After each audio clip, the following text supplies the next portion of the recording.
Hello, friends. This is Dave Hurwitz, executive editor at ClassicsToday.com, here with random reviews from the Overflow room in reverse alphabetical order. So we just did a little selection of Fritz Reiner, and now we're up to Karl Reinecke.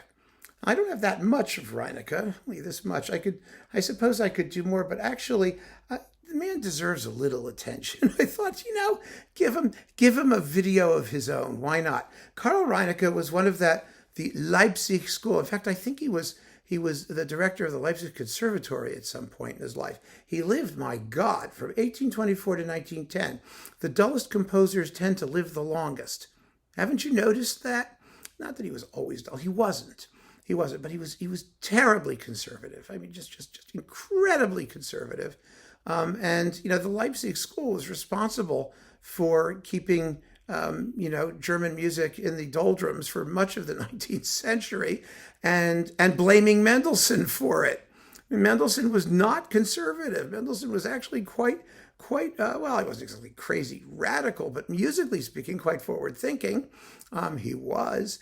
But by the time his death occurred, by the mid-19th century, and then Wagner popped up and all the rest of that stuff ensued with chromatic sludge and whatnot, the Leipzig Conservatory became the hotbed of musical conservatism and anti-Wagnerism. And so, it had a bad rep. Let's put it that way. And there were a lot of, excruciatingly dull composers who trained there. And not only from Germany, but the Leipzig Conservatory, that school, the Mendelssohn School, is responsible for most of the dull conservative composers from America and England, because that's where they went.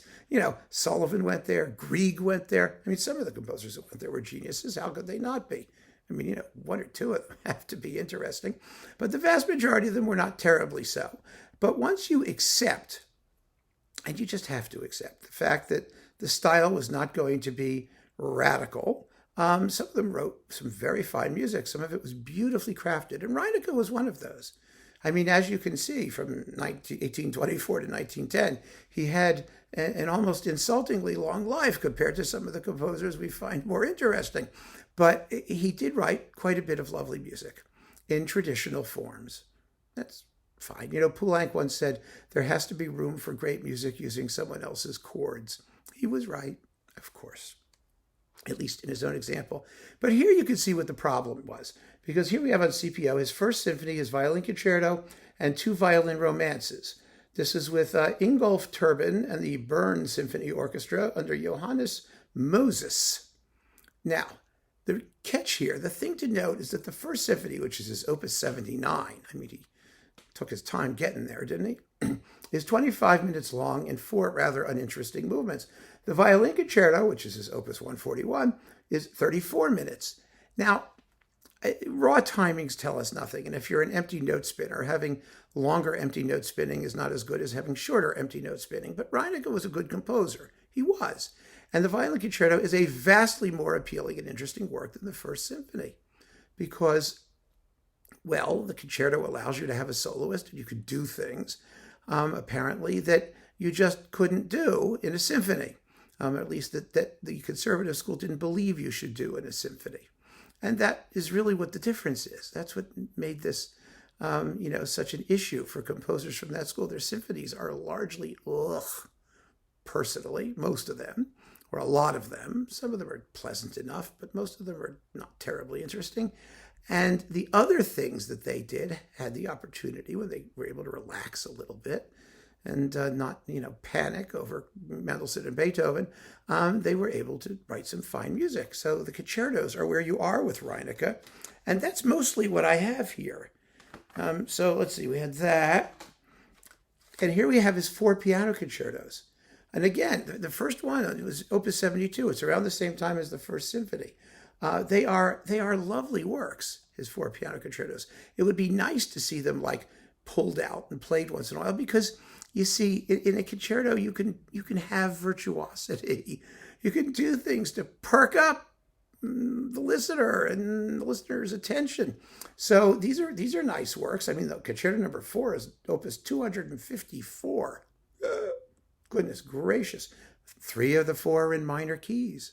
We're not talking about tragic, epic minor, but, fun and zippy and spicy minor. So that's really nice.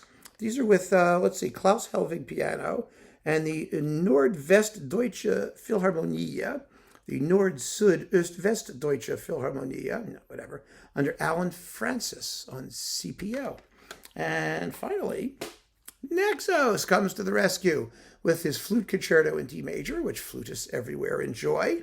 The solo flute part adapted by Patrick Gallois. There exist various discrepancies between the orchestral and solo scores of this work. The version on this CD is Patrick Gallois' own adaptation, which has its basis in both versions. Wonderful. And the ballade, there's a ballade here for flute and orchestra. And then finally, oh my goodness, it's for flute and harp. For flute, yeah, with Fabrice Pierre, who's the harpist, conducting. Oh, I see. They both take turns conducting because the harp concerto is the major work. The harp concerto in E minor, opus 182. Good grief. He churned them out. I love this harp concerto. See, Reinecke, give him something interesting to do with an unconventional instrument, and you set him free. That's what happened. And it's lovely, absolutely lovely. This is a beautiful disc with Fabrice Pierre, harp and conductor, and Patrick Gallois, flute and conductor. You should get this. It really gives you Reinecke. There, have a look at him. The funny, mutton chop things or whatever those are called. Anyway, shows him at his best. Really does.